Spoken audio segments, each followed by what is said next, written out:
ton Esprit Saint, envoie ton feu divin. J'attendrai les mains levées vers celui qui peut tout. Fais pleuvoir ton esprit sur ton Fils repenti. J'attendrai les mains levées vers celui qui peut tout.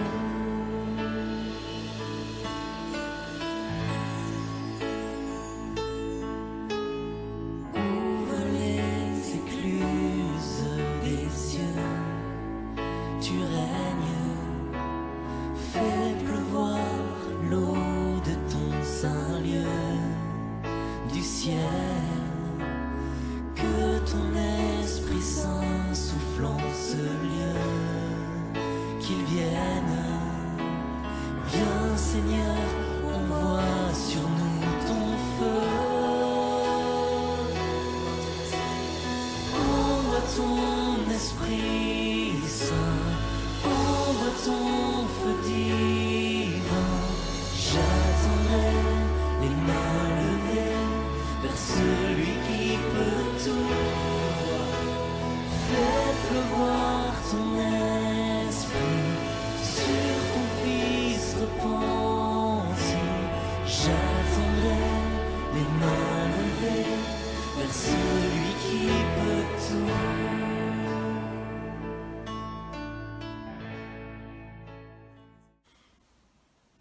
Bonjour et bienvenue au culte de Pentecôte. Nous célébrons le don du Saint-Esprit à l'Église de Jésus-Christ et à toute personne qui croit.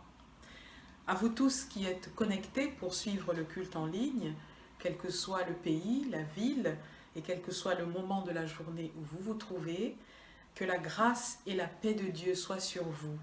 La grâce et la paix qui sont données en Jésus-Christ, notre Seigneur et notre Sauveur. Invoquons le Seigneur. Personne ne t'a jamais vu, Dieu caché. Pourtant, tu es là. Tu réponds à notre appel. Tu t'es fait connaître en Jésus-Christ. Donne-nous de te connaître. Viens, Esprit vivant du Seigneur. Viens ouvrir nos cœurs, nos bouches et nos mains. Amen. Un jour, Dieu parla aux enfants d'Israël et leur dit : « Je mettrai mon esprit en vous et vous vivrez. Je vous rétablirai dans votre pays et vous saurez que moi, l'Éternel, j'ai parlé et agi, dit l'Éternel. » Une autre fois, Dieu dit : « Après cela, je répandrai mon esprit sur toute chair. Vos fils et vos filles prophétiseront, vos vieillards auront des songes, et vos jeunes gens des visions. Même sur les serviteurs et sur les servantes, dans ces jours-là, je répandrai mon esprit. La promesse est pour vous, pour vos enfants, et pour tous ceux qui sont au loin, en aussi grand nombre que le Seigneur notre Dieu les appellera. » Seigneur, tu es vie. Tu nous donnes et nous conserves la vie. Nous te louons. Seigneur, tu es lumière. Tu nous éclaires et nous réjouis par ta lumière. Nous te louons. Seigneur, tu es joie. Tu nous donnes de partager ta joie. Nous te louons. Seigneur, tu es grâce. Tu accordes grâce à toutes nos faiblesses. Nous te louons. Seigneur, tu es espoir. Tu traces et prépares nos sentiers, toutes nos routes. Nous te louons. Seigneur, tu es amour. Tu nous permets de vivre dans l'amour. Nous te louons. Toi qui es le Dieu vivant, Père, Fils et Saint-Esprit, nous te louons. L'Esprit de Dieu habite en moi, je chante comme David. Quand l'Esprit de Dieu habite en moi, je chante comme David. Je chante comme David. Je chante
Je vous invite à lire dans l'évangile de Luc au chapitre 4, les versets 16 à 21.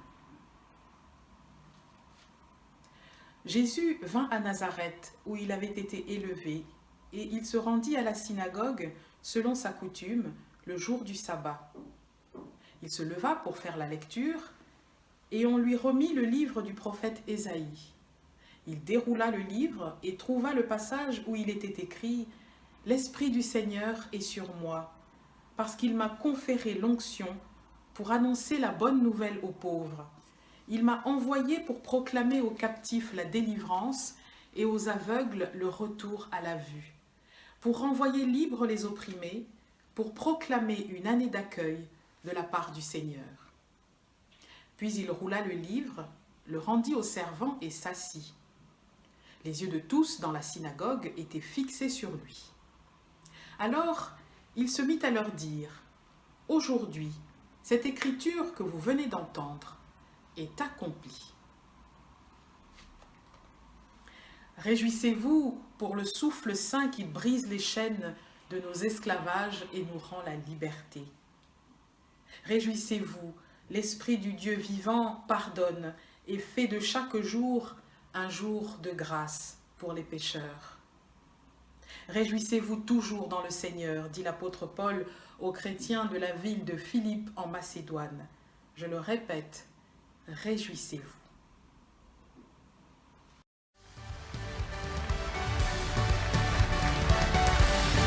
Je chanterai de tout cœur les merveilles de Jésus mon Seigneur. Il m'a ôté des ténèbres, il m'a délivré de tout péché. Je chanterai de tout cœur les merveilles de Jésus mon Seigneur. Il m'a ôté des ténèbres, il m'a délivré de tout péché. Je suis dans la joie, une joie immense. Je suis dans l'allégresse, car mon Dieu m'a libéré. Je suis dans la joie, une joie immense. Je suis dans l'allégresse, car mon Dieu m'a libéré. Est-ce que vous êtes dans la joie?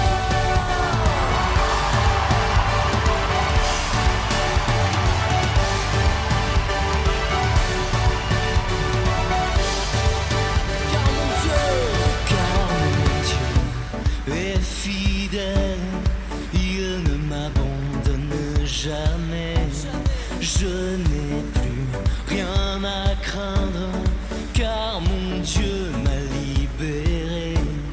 Car mon Dieu est fidèle, il ne m'abandonne jamais. Je n'ai plus rien à craindre, car mon Dieu m'a libéré. Je suis dans la joie, une joie immense. Je suis dans l'allégresse, car mon Dieu m'a libéré. Je suis dans la joie, une joie immense. Je suis dans l'allégresse, car mon Dieu m'a libéré.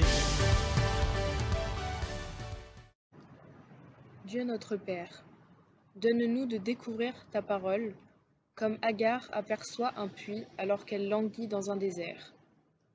Donne-nous de ramasser ta parole, comme ton peuple recueille la manne pour se nourrir dans son exode. Donne-nous de recevoir ta parole, comme Élie découvre une galette et une cruche à son chevet, quand il est épuisé dans sa fuite. Donne-nous de nous nourrir de ta parole, comme Ézéchiel mange le rouleau sur lequel est écrit ce qu'il doit dire. Il avait un goût de miel. Donne-nous de méditer ta parole, comme Marie se souvient de tout ce qu'elle a vu et entendu, et relie toutes ces choses dans son cœur. Donne-nous de désirer ta parole, comme ce mendiant qui lève les yeux vers les disciples dans l'attente d'une guérison. Que souffle ton esprit sur nous ce matin, et ta parole sera vivante, stimulante et fortifiante. Amen. Dans les Actes des Apôtres, au chapitre 2, nous lisons les versets 1 à 11. Lorsqu'arriva le jour de la Pentecôte, ils étaient tous ensemble en un même lieu. Tout à coup, il vint du ciel un bruit comme celui d'un violent coup de vent, qui remplit toute la maison où ils étaient assis. Des langues leur apparurent qui semblaient de feu et qui se séparaient les unes des autres. Il s'en posa sur chacun d'eux. Ils furent tous remplis d'Esprit Saint et se mirent à parler en d'autres langues, selon ce que l'Esprit leur donnait d'énoncer. Or, des Juifs pieux de toutes les nations qui sont sous le ciel habitaient Jérusalem. Au bruit qui se produisit, la multitude accourut et fut bouleversée, parce que chacun les entendait parler dans sa propre langue. Étonnés, stupéfaits, ils disaient « Ces gens qui parlent, ne sont-ils pas tous Galiléens? Comment se fait-il que chacun de nous les entende dans sa langue maternelle? Parthes, Mèdes, Élamites, habitants de Mésopotamie, de Judée, de Cappadoce, du Pont, d'Asie, de Phrygie, de Pamphylie, d'Égypte, de Libye cyrénaïque, citoyens romains, juifs et prosélytes, crétois et arabes, nous les entendons dire dans notre langue les œuvres grandioses de Dieu. » Jean 20, versets 19 à 23. Le soir de ce jour-là, qui était le premier de la semaine, alors que les portes de l'endroit où se trouvaient les disciples étaient fermées, par crainte des Juifs, Jésus vint. Debout au milieu d'eux, il leur dit « Que la paix soit avec vous. » Quand il eut dit cela, il leur montra ses mains et son côté. Les disciples se réjouirent de voir le Seigneur. Jésus leur dit à nouveau « Que la paix soit avec vous. Comme le Père m'a envoyé, moi aussi je vous envoie. » Après avoir dit cela, il souffla sur eux et leur dit « Recevez l'Esprit Saint. À qui vous pardonnerez les péchés, ceux-ci sont pardonnés. À qui vous les retiendrez, ils sont retenus. »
C'est un déconfinement tout en douceur avec le don du Saint-Esprit dans l'évangile de Jean. Le Seigneur Jésus est ressuscité et il vient annoncer à ses disciples que le temps de l'enfermement est terminé. C'est maintenant le temps de la libération et de l'envoi en mission.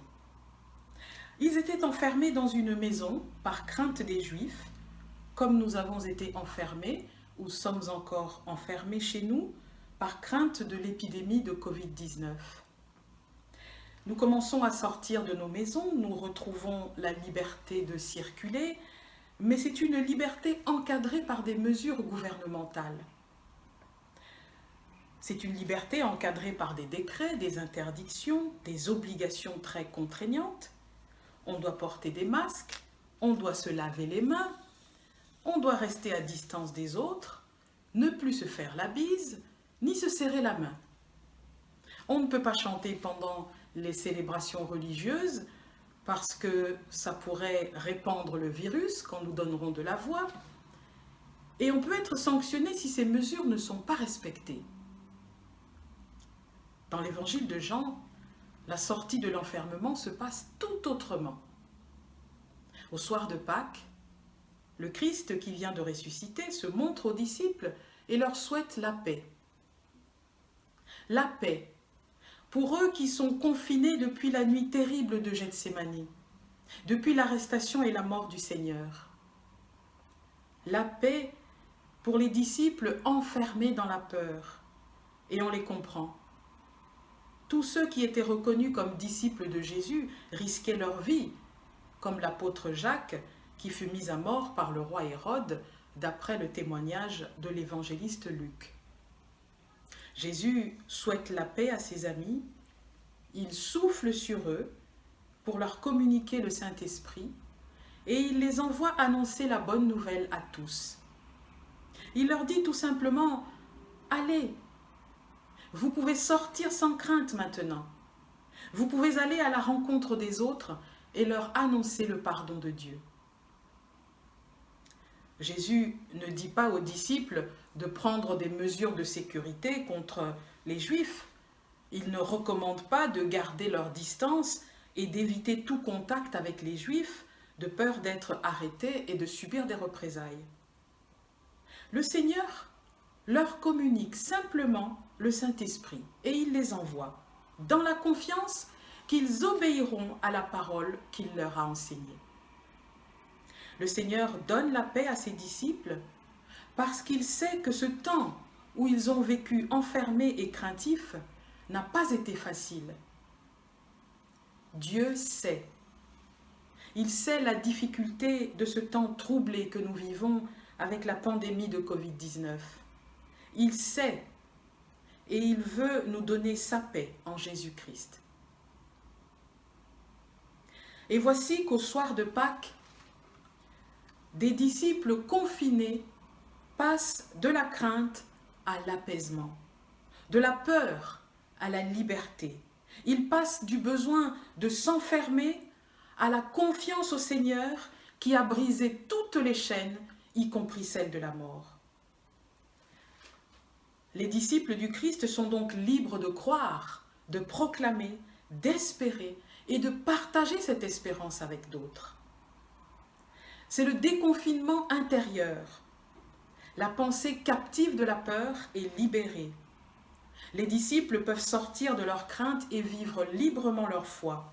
Nous pouvons sortir des craintes qui nous habitent pour vivre de la foi et de l'espérance que l'Esprit de Dieu sème en nous. Le récit de la Pentecôte dans le livre des Actes est beaucoup plus spectaculaire, avec les langues de feu et les disciples qui se mettent à dire les merveilles de Dieu dans d'autres langues. Toutes les nations sont rassemblées en ce lieu dont on ne sait rien sinon que c'était à Jérusalem, c'est-à-dire le point de départ de la proclamation de la bonne nouvelle. Comme l'avait annoncé le Seigneur Jésus, vous recevrez une puissance, le Saint-Esprit survenant sur vous, et vous serez mes témoins à Jérusalem, dans toute la Judée, dans la Samarie et jusqu'aux extrémités de la terre. Le jour de la Pentecôte, la puissance promise arrive en effet. En grec, c'est la dynamis. Et c'est important de le noter pour saisir la force du message qui est proclamé dans ces deux récits de Pentecôte. La puissance, la dynamis, c'est ce qui a donné le mot dynamite. Et ce qui se passe à Pentecôte, c'est de la dynamite. C'est puissant. Même dans l'évangile de Jean, où tout est très calme, cette puissance d'en haut qui descend, qui est insufflée aux disciples, ça vous change un homme. Et c'est précisément ce qui se passe dans les deux textes des Actes des Apôtres et de l'évangile de Jean. L'événement de Pentecôte est d'une telle puissance que des disciples craintifs vont devenir des apôtres, c'est-à-dire des envoyés qui vont parler de la part de Dieu avec un courage, avec une audace qu'ils n'avaient jamais eue auparavant. Et leur message, d'après le livre des Actes, va dépasser très vite le cadre de leur communauté pour parvenir aux gens de toute nation, de toute langue. Il est intéressant de noter que dans le 2e livre des Actes, l'effusion du Saint-Esprit se fait dans un lieu ouvert, dans un lieu accessible à tous ceux qui accourent pour voir ce qui se passe. C'est peut-être une manière de dire que l'Esprit qui souffle nous rend libres de le célébrer et de lui rendre témoignage devant les hommes. « Vous serez mes témoins », a dit Jésus. Parfois, on est un peu gêné pour chanter les merveilles de Dieu ou exprimer notre foi, mais c'est peut-être cela, le témoignage de l'Esprit, que d'autres ont besoin d'entendre pour naître à la foi, pour venir à Jésus, pour changer, pour devenir une création nouvelle. L'évangile l'évangile de Jean, quant à lui, raconte le don du Saint-Esprit dans un lieu fermé, parfaitement fermé. Le verbe est au parfait. On peut entendre ici que l'Esprit Saint souffle dans l'intimité de notre vie d'homme, pour faire de nous ses témoins. L'Esprit souffle dans le secret d'une histoire humaine que Dieu veut visiter, habiter, relever, renouveler en insufflant sa vie comme au commencement de la création. Jésus souffle sur les disciples et leur dit « Recevez l'Esprit Saint ». Cet Esprit, il l'a lui-même reçu au moment de son baptême. Il ne communique donc pas ce qui vient de lui-même, il transmet aux disciples ce qu'il a reçu du Père. C'est comme son enseignement dont il disait qu'il ne parlait pas de lui-même, mais de ce qu'il avait entendu auprès du Père.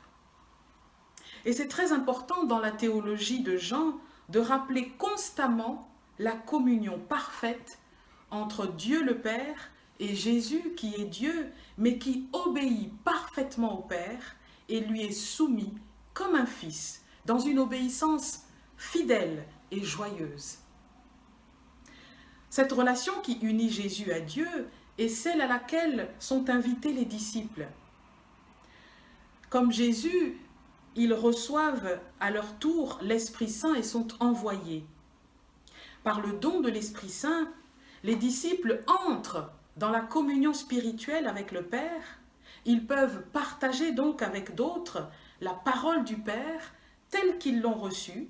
Ils peuvent témoigner par leur conduite de la vie de Dieu, la vie de l'Esprit de Dieu qui habite en eux, comme Jésus en a témoigné par sa vie et par le don qu'il leur a fait à Pentecôte. Recevoir le Saint-Esprit, c'est entrer dans la même relation qui lie Jésus et Dieu, la même relation qui lie le Père et le Fils. Recevoir le Saint-Esprit, c'est naître d'en haut. Comme disait Jésus à Nicodème, c'est devenir un enfant qui marche selon les préceptes et les commandements de Dieu le Père, un enfant à qui son Père enseigne toutes choses, un enfant qui comprend la parole de son Père et lui obéit, un enfant dont la satisfaction et la joie consistent à faire la volonté de son Père, comme disait Jésus pendant son séjour chez les Samaritains, « Ma nourriture, ce qui me rassasie, ce qui me satisfait pleinement, c'est de faire la volonté de celui qui m'a envoyé. » La Pentecôte johannique, c'est donc une atmosphère intimiste avec quelques disciples qui voient le Christ ressuscité apparaître dans le secret d'une maison, porte fermée, à l'abri des regards. Dans le livre des Actes, c'est l'événement spectaculaire qui fait accourir des milliers de gens, c'est l'événement qui se donne à voir, et ce contraste entre les deux textes nous interpelle. C'est peut-être une façon de dire que le Saint-Esprit est donné pour le monde et pour nous, en tant qu'Église, en tant que communauté de disciples de Jésus-Christ. En effet, dans l'évangile de Jean, c'est la toute première communauté chrétienne, celle des témoins les plus immédiats du Christ, qui reçoivent le Saint-Esprit dans le secret, sans témoin. L'évangéliste Jean nous dit à sa manière que cette communauté de disciples, fracassée après la mort du Seigneur, n'est pas détruite. Bien au contraire, elle reçoit par le Saint-Esprit la force de témoigner. Et dans le livre des Actes, le Saint-Esprit descend sur les disciples 50 jours plus tard, donc on est déjà à distance de l'événement de Pâques, et ça se passe devant une multitude de témoins qui deviennent destinataires d'un message fort inspiré par l'Esprit de Dieu, ce qui signifie que l'Esprit est donné non pas seulement pour les disciples du Christ, mais pour que le monde entende la parole de Dieu et croit au Seigneur Jésus. En nous donnant le Saint-Esprit, le Christ nous fait entrer dans la même relation, dans la même dignité que lui. Il nous fait fils et filles du Très-Haut. Il nous fait filles et fils du Dieu qui a dit « Tu es mon enfant, je t'ai engendré aujourd'hui ». Aujourd'hui, le Seigneur nous engendre en esprit. Il prend notre vie avec ses hauts et ses bas, avec ses ratés et tout ce qu'elle peut avoir de cabossé, d'abîmé, d'irréparable, et il souffle sur nous le souffle de sa propre vie. Dieu souffle un vent de paix et de renouveau qui fait toutes choses nouvelles. Comprenons bien ici que Dieu n'efface pas ce qui a été vécu dans la joie ou ce qui a été vécu avec peine. Il n'oublie rien de ce qui fait notre quotidien avec ses épreuves.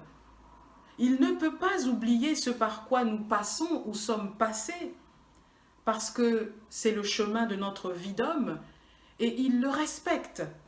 Il marche avec nous sur ce chemin chaque jour. Non, le Seigneur n'efface pas et n'oublie pas nos épreuves, mais il nous insuffle des forces nouvelles pour repartir, pour recommencer, pour prendre un nouveau départ, pour continuer à vivre et à témoigner d'une manière radicalement neuve au cœur du monde, mais aussi au milieu de nos proches et dans nos familles. On est toujours la même personne, avec son histoire, mais le souffle de Dieu en nous change radicalement la façon de vivre cette histoire. Aujourd'hui, mon frère, ma sœur, toi qui vivais dans la peur, toi qui étais enfermé dans une histoire difficile, toi qui vivais dans la crainte des gens comme les disciples qui s'enfermaient par crainte des Juifs, toi dont l'existence est paralysée par toutes sortes de situations dont tu n'arrives pas à sortir, écoute la bonne nouvelle de l'Évangile. Le Seigneur souffle sur toi et te libère. Il souffle un vent de puissance que l'œil humain n'a jamais vu. Mais les yeux de la foi, comme ceux de Jean-Baptiste et bien d'autres témoins, les yeux de la foi discernent parfaitement que cette puissance agissante est celle de Dieu. Et c'est de la dynamite. Par son esprit qui est donné aujourd'hui, Dieu te restaure et te donne un avenir à espérer. Il te libère pour que tu ailles à ton tour annoncer sa libération à d'autres personnes qui n'ont pas la paix et qui sont enfermées dans la souffrance et dans la nuit. En douceur, le Seigneur se présente à toi pour chasser la peur et te rendre la liberté. Doucement, le Seigneur prend le temps de restaurer l'être intérieur, restaurer l'âme déchirée. Il prend le temps de faire la paix dans le cœur blessé. Lorsque tout sera apaisé, lorsque les conflits intérieurs auront cessé, lorsque son pardon aura triomphé de tout ce qui a été destructeur dans ta vie, lorsque les lames de fond, les vagues fracassantes et toute l'écume des épreuves par lesquelles tu es passé seront apaisées, tu entendras la brise légère, le murmure de l'esprit qui souffle et qui inspire la louange et l'adoration, comme celle des disciples qui disaient les merveilles de Dieu dans toutes les langues à Pentecôte. Doucement, l'Esprit du Seigneur vient dans nos vies et fait son œuvre en profondeur, dans le secret. Oui, l'Esprit Saint est donné par Jésus-Christ pour nous rendre la joie et la liberté. Voici le souffle saint qui descend pour parler aux hommes de toute langue et de toute race qui peuplent la terre. C'est le don que le Christ fait à l'Église dont il est la tête, pour qu'elle soit remplie de son amour, de son pardon et de sa paix, et qu'ainsi elle aille au nom du Seigneur porter cet amour, ce pardon et cette paix à toute la création. Le Christ ressuscité est présent au milieu de nous, où que nous soyons. Par sa présence et par la parole qu'il nous adresse à travers l'Évangile aujourd'hui, il nous dit qu'il est temps maintenant de sortir de la tristesse et de reprendre vie par la force agissante de l'Esprit, son Esprit. Oui, frères et sœurs, réjouissons-nous pour le don inestimable de l'Esprit Saint qui est donné aujourd'hui. Amen.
Professons la foi en Dieu. Nous croyons en Dieu qui a créé le monde beau et bon et nous a envoyé Jésus. Nous croyons en Jésus qui est venu nous dire que Dieu est notre Père. Jésus est mort sur la croix, il est ressuscité, vivant pour toujours. Nous croyons que l'Esprit de Dieu habite en nous pour nous apprendre à nous aimer les uns les autres. Nous croyons que Jésus reviendra pour donner au monde entier la paix et la joie. Amen. Chers amis, frères et sœurs, voici quelques nouvelles de notre communauté. La paroisse se prépare à reprendre les cultes avec la présence physique des fidèles, mais nous ne nous précipitons pas, hein. Nous ne savons pas encore quand cela sera possible. Le conseil presbytéral s'active pour organiser matériellement la reprise des célébrations. Vous savez qu'il y a des contraintes non négligeables qui nous sont imposées et nous ne voulons pas, nous ne devons pas prendre de risques pour la santé des paroissiens. Puisqu'il y aura une limitation du nombre de fidèles en raison de la règle de distanciation à respecter, le conseil presbytéral vous communiquera la procédure à suivre pour venir au culte ainsi que les nouvelles habitudes à prendre pour nous préserver les uns les autres. Nous vous informons, nous informons les familles des confirmants qu'une réunion aura lieu en juin avec les catéchâtres au centre 8. Nous enverrons un mail de rappel et nous vous invitons à ne pas oublier les masques obligatoires. Une autre réunion se tiendra la veille de la confirmation. Nous vous confirmerons la date, le moment venu. Et enfin, la paroisse vous remercie pour les dons que vous avez faits en ligne. Nous vous encourageons à persévérer dans cette offrande en ligne parce qu'elle permet à l'Église de vivre et d'annoncer l'Évangile. Dieu, j'en suis sûre, Dieu vous bénit abondamment pour votre générosité. Merci beaucoup.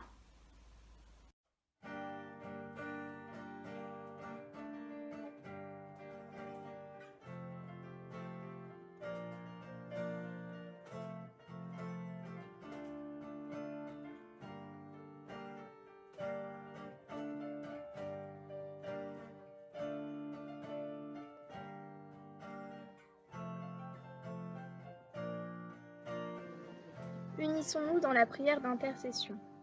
Seigneur, en ce jour de Pentecôte, nous te prions pour le monde et pour notre pays, pour nos familles et pour notre Église. Que ton esprit souffle sur le monde meurtri par les guerres et les catastrophes, afin qu'il trouve la paix. Que ton esprit descende sur notre pays et donne à nos dirigeants de gouverner avec sagesse et bonté. Accorde ton esprit de discernement à nos familles et à ton Église, pour que nos vies entières te rendent un témoignage fidèle. Nous confions à ton amour toutes nos situations, notre santé, nos projets, nos études et tous ceux qui nous sont chers. Aide-nous, Seigneur. Bénis-nous, Père, toi qui nous tiens dans ta main, et veille sur nous. Que ton esprit nous donne chaque jour l'espérance et la joie de te dire. Notre Père, qui es aux cieux, que ton nom soit sanctifié, que ton règne vienne, que ta volonté soit faite sur la terre comme au ciel. Donne-nous aujourd'hui notre pain de ce jour. Pardonne-nous nos offenses, comme nous pardonnons aussi à ceux qui nous ont offensés. Ne nous laisse pas entrer en tentation, mais délivre-nous du mal. Car c'est à toi qu'appartiennent le règne, la puissance et la gloire, pour les siècles des siècles. Amen.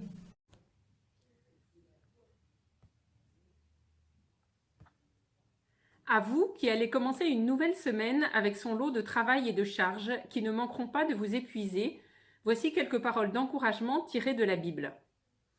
Dans le premier livre des rois, au chapitre 19, le prophète Élie s'est enfermé dans une caverne. Il est découragé et abattu. Au fond de son trou, Dieu l'appelle. Le Seigneur dit « Sors et tiens-toi sur la montagne, voici, le Seigneur va passer. » Il y eut un vent fort et puissant qui érodait les montagnes et fracassait les rochers. Le Seigneur n'était pas dans le vent. Après le vent, il y eut un tremblement de terre. Le Seigneur n'était pas dans le tremblement de terre. Après le tremblement de terre, il y eut un feu. Le Seigneur n'était pas dans le feu. Et après le feu, le bruissement d'un souffle ténu. En l'entendant, Élie se voila le visage avec son manteau. Il sortit et se tint à l'entrée de la caverne. Le Seigneur lui dit, « Va et reprends ton chemin. » Le Dieu de paix n'est pas un vent violent qui fracasse les rochers et érode les montagnes. Le Dieu de paix n'est pas un tremblement de terre. Le Dieu de paix n'est pas un feu.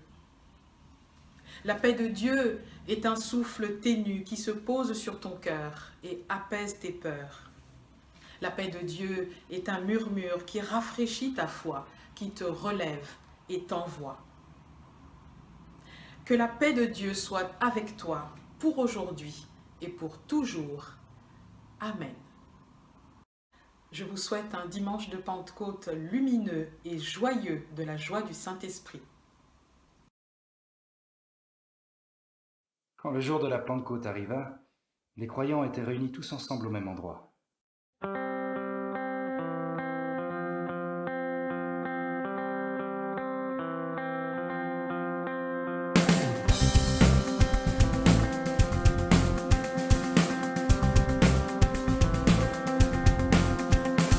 Ceux qui t'ont suivi sont rassemblés. Leurs craintes et leurs peurs sont dissipées.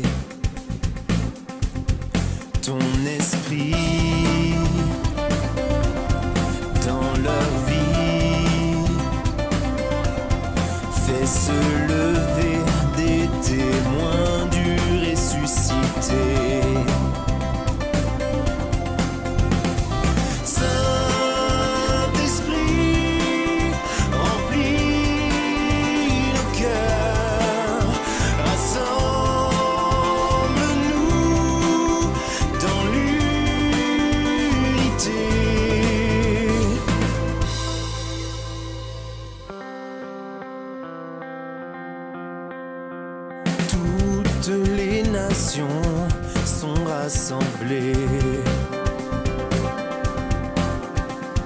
Chacun dans sa